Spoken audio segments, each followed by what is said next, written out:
start with the pledge of allegiance. Pledge allegiance to the flag of the United States of America and to the republic for which it stands, one nation, under God, indivisible, with liberty and justice for all.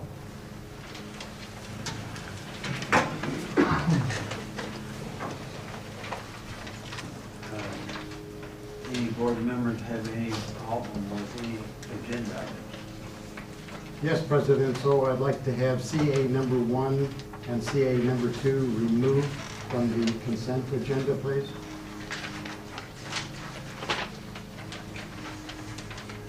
And put on the action item. Yes, we need to vote on them so that the ratepayers understand the position of each commissioner. Any objection to Commissioner Survey's point? If not, we'll do that. Okay. We'll now go to public comment. Anyone in the audience has any public comment? Seeing none, we'll go to action item, which is item 3. We have a motion. Mr. Chairman, I would move to authorize the board president to enter into a lease settlement agreement on behalf of Clackamas River Water with Beaver Creek Telephone Cooperative upon completion of the remaining exhibits. A second. Under a notice that motion is a little different from what was in the board packet. Any discussion on it? Yes. The property described both in the original document, written decades ago, several decades, or a decade and a half ago, as well as on page 1, paragraph 2, referred to quote-unquote large legal lot. Never has this ever been specifically surveyed. The property itself, President Soa, has never been surveyed. The issue presents itself when you do not have a survey. From a real estate standpoint, you don't know what specifically belongs to the phone company and to the ratepayers. So it's extremely important that a survey be conducted with a specific description of what is the large legal lot done within the survey. Mr. Moore, could you explain that? Since this issue was raised in prior meetings, the parcels have been surveyed and they will be an attachment to the final settlement agreement. And Mr. Bornstead is here.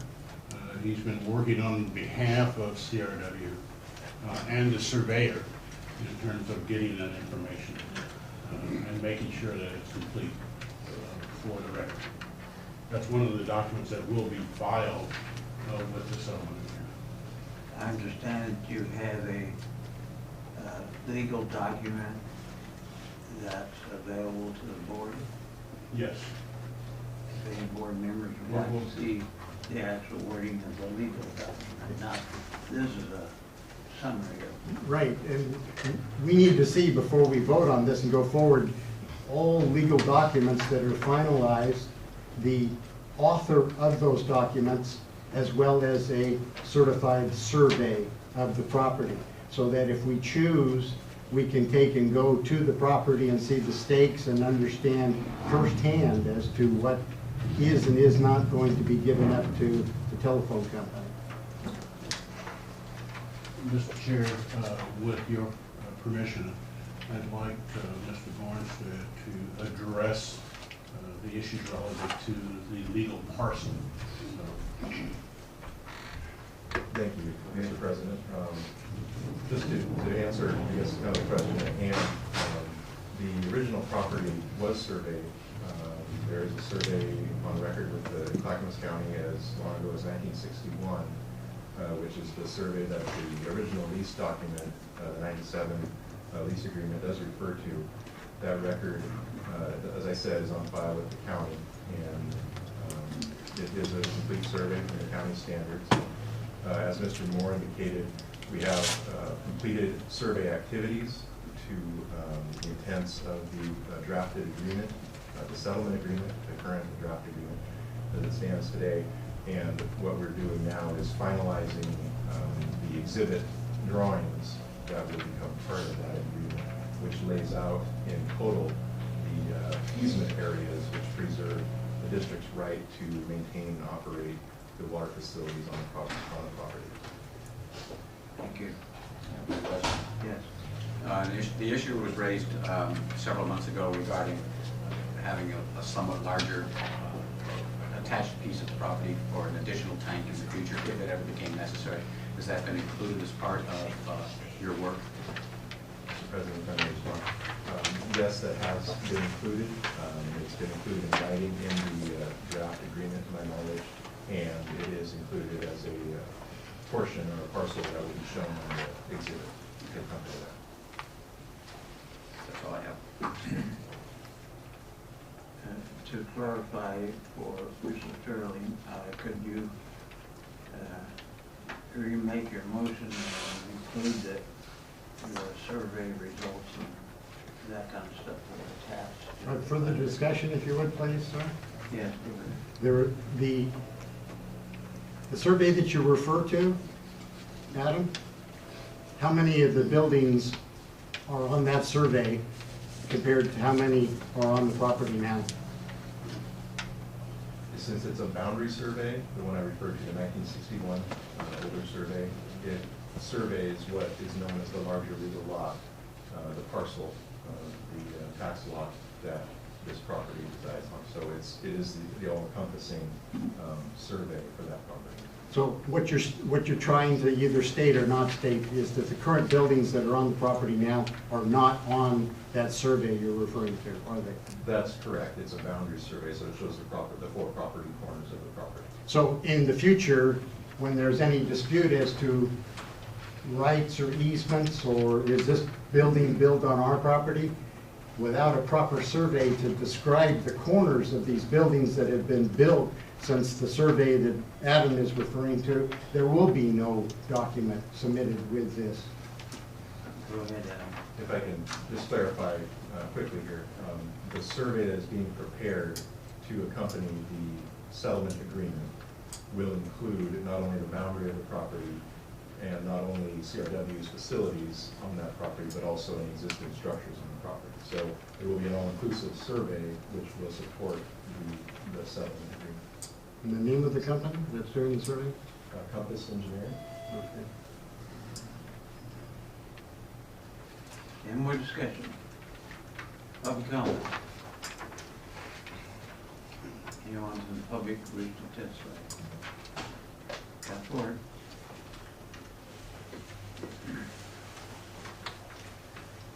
Mr. Chairman? Yes. If I may, at our last public meeting Tuesday, Ms. Holloway said that the next time she testified before the commission, we would have to pay her. And I wonder if, I don't see anything in the budget to allow for that. Are you going to charge us? You have, good evening, Chair Sella. Thank you for the opportunity to speak. Yes. Mr. Kolani misstated my statement in the prior meeting, and I'll just leave it at that. I would like to address the issue that is before the board currently. This agreement, as it stands now, expires in 2017. CRW has spent between Miller Nash law firm and Dean Phillips about $200,000. My understanding from what was said in prior meetings, the agreement that apparently the board has access to, but the members of the audience do not, which I don't think is appropriate, it is a public record, was prepared by the BCC or BTC attorneys. I do understand that CRW is very anxious for all the cash flow it can get in its hands each year. but I would urge you to wait. I don't believe, I would urge, first of all, urge you to wait until you actually have the agreement in hand. The problems we've had with this particular agreement are extraordinary. And a badly drawn agreement has led to all of this problem. One of the things that you're giving away, Chair Suller, if you sign such an agreement, and it is in your ballpark, according to the motion, you will be giving away CRW's right to repurchase. So not only have you given away the land that the tanks sit on, which CRW at this moment owns, contrary to earlier statements by Mr. Moore, you will be giving away the potentially very valuable asset, which is the right to repurchase it if and when Beaver Creek decides to dispose of property. So I would urge you, on behalf of the ratepayers, since this, and there is nothing in here whatsoever to compensate CRW for Beaver Creek having built a building and a parking lot and other appurtenances on land that was never, ever leased to Beaver Creek. So I'm having a hard time as a ratepayer understanding why you would wish to give away even more than has already been given away. So I personally, were I still on the board, I would consider that voting for this agreement would be malfeasance in office. Thank you for your comment. I have one other comment, Mr. Chairman. Let me give Mr. Moore, in the agreement that's drawn up, there is some money that will change hands. Yes. Be awarded to Clackamas River Water. Could you explain that to us?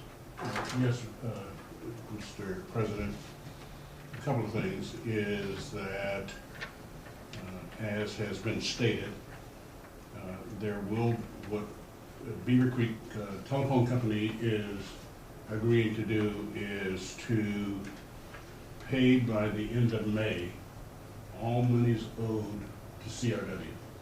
So we would not have to wait until 2017, because at that point the agreement would expire and CRW would not be entitled to anything unless we file suit.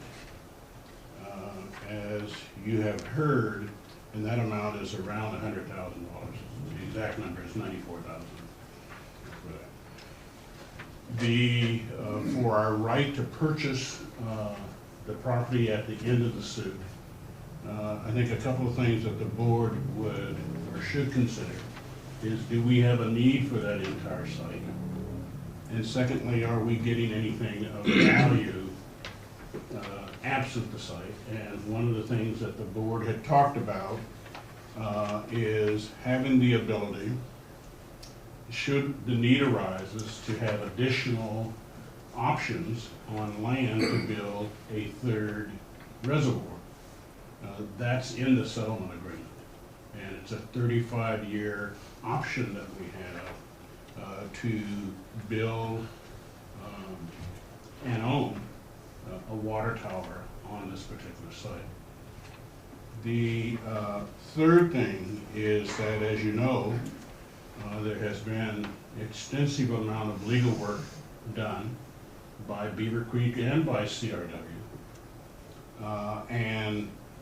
The prior board did make available to the public the advice that CRW had received, which is to defend this particular lawsuit would be in the neighborhood of $250,000, which would exceed the value of the property, because the property was also appraised. And I believe Beaver Creek learned likewise from their counsel that it would cost them in the neighborhood of $250,000. So essentially, you would be in a situation where two public utilities would be spending $500,000 to litigate a parcel of property that is not worth near that amount of money. One of the things that we have been advised of is that there's a term in law called laches, which means that if you believe that somebody owes you something and you do not move post haste, essentially you lose your right to object. And that's one of the things that our council has advised us on.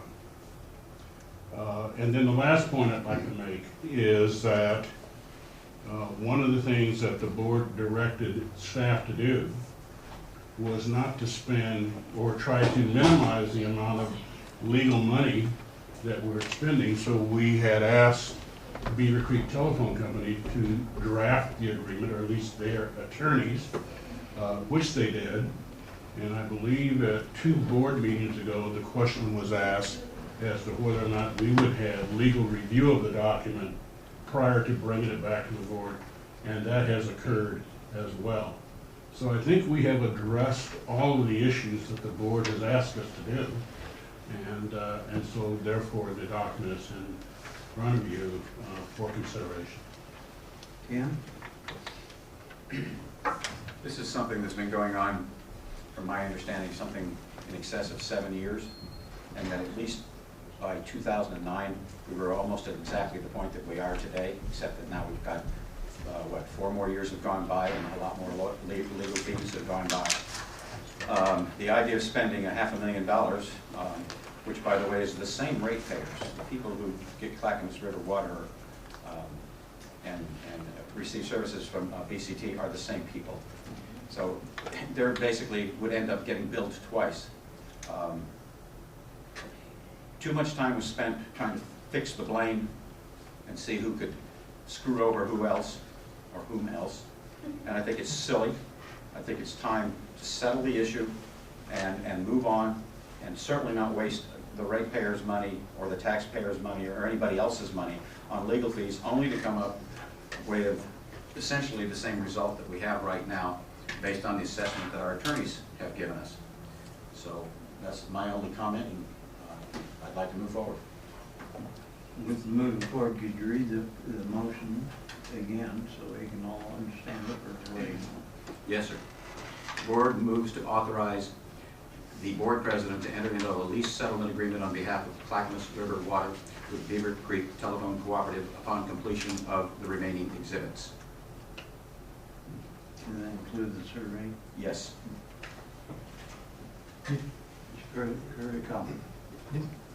Did I hear you say that the survey has been completed and it's going to be provided? I understand management says that there is a confirmed written document. Mr. Chair, the survey, I believe, is Exhibit F, or will be Exhibit F in the final agreement. We have one item that needs to be discussed, as I recall, and Adam, correct me if I'm wrong. That's correct. Which has to do with the access issue, which is not a survey issue. It's just a matter of saying that we will have unfettered access to the site for purposes of maintaining our reservoirs.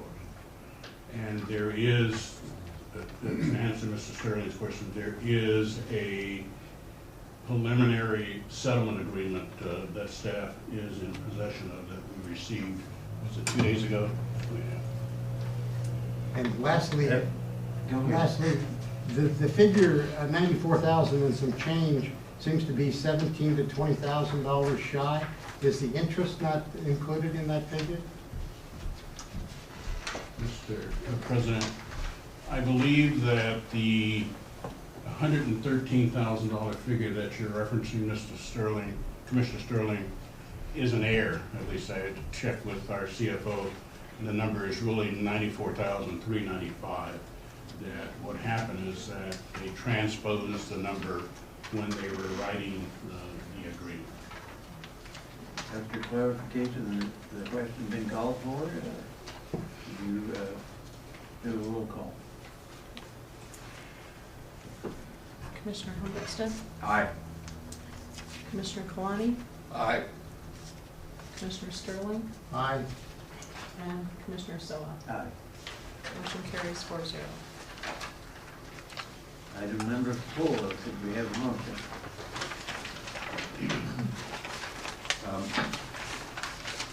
Mr. Chairman, I move to approve the items listed to be disposed of through the recommended surplus process.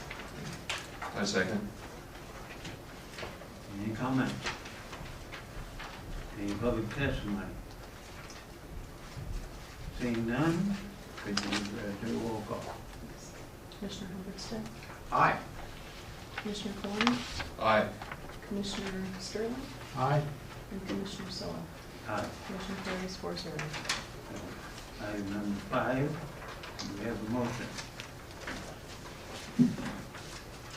I move to approve the guaranteed maximum price amendment to the CM/GC contract with Oregon Electric Construction Incorporated for a total GMP of $2,088,952 for the emergency power and electrical upgrades project, and to authorize the board president to sign a finalized contract. I second. Adam is passing out something that we may need to look briefly at. Go ahead with your comments. Thank you, sir. Mr. President, I do have a short presentation on this.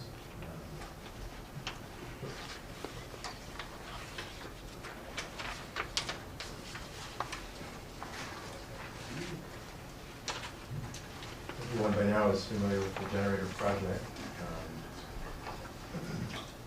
And what we've received recently is the guaranteed maximum price from Oregon Electric, who is the construction manager, general contractor for this project. They were retained back on a exemption from competitive bidding, summarizing here, but back in last year.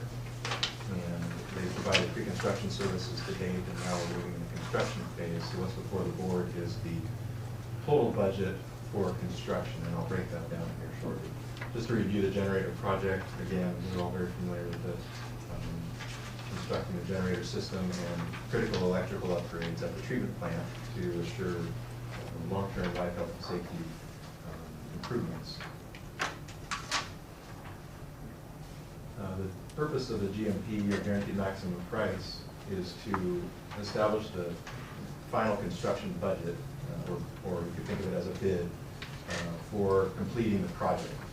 And what this is based on is all approved plans, specifications, submittals, equipment submittals, even a schedule, and the terms and conditions of the contract.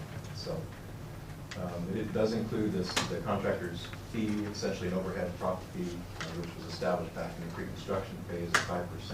Very reasonable, very competitive fee, and also the pre-construction costs. So what I did is, as a breakdown, just to show what the GMP includes, the pre-construction services, the $72,250 was awarded in the original CMDC contract. That was basically for the design phase work that the CMDC would contribute to. That phase is nearly complete. The early work amendments, as you recall, the board just heard and approved early work amendment number 2 last month, and there was an early work amendment number 1, both of those to authorize early site construction, as well as authorizing approval and pre-ordering of key equipment that has a very long lead time. So we're trimming the schedule with those items. Those total just over $370,000. The remaining construction budget, according to Oregon Electric's bids, which we thoroughly reviewed, is $1,546,700. And this does, the overall price again does include a contingency, which is essentially an owner and contractor contingency that requires approval of the owner to utilize any amount of $99,474.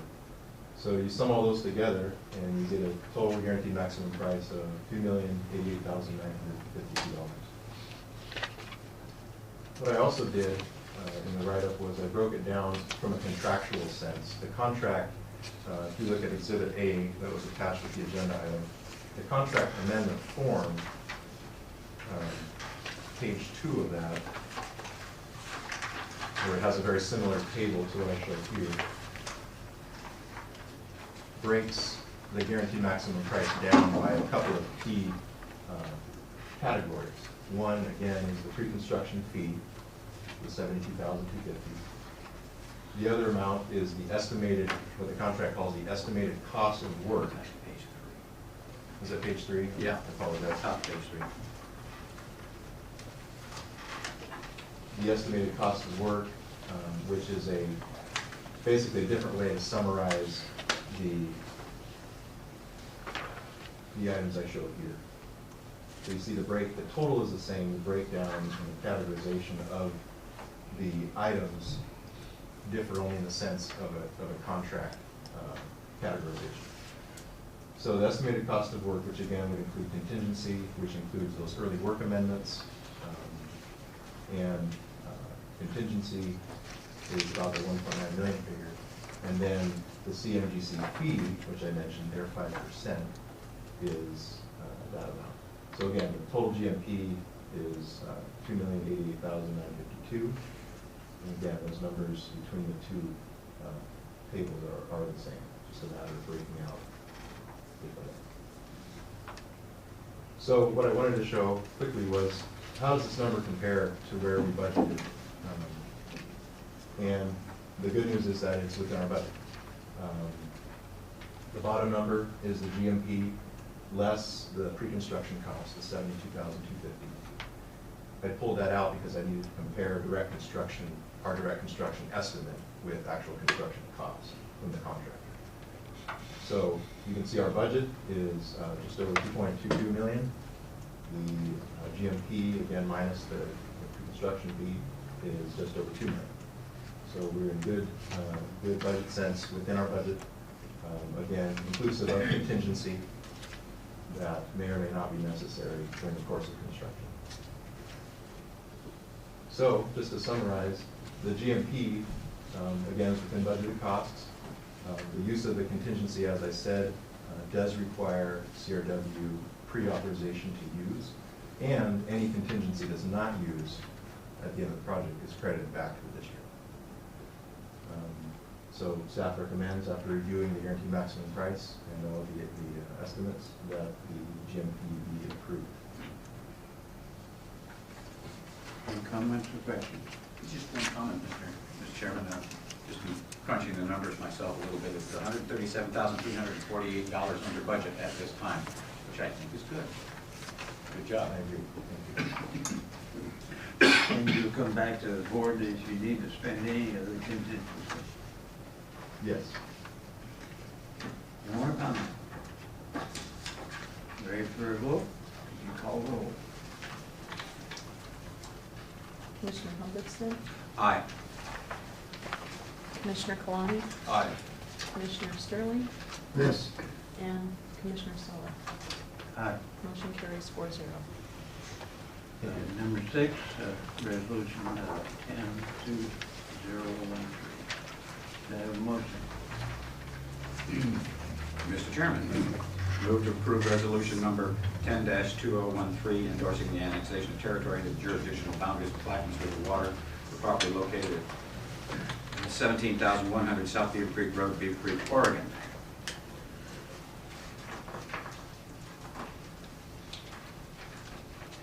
Wait here in a second. I'll second. Any comments or questions?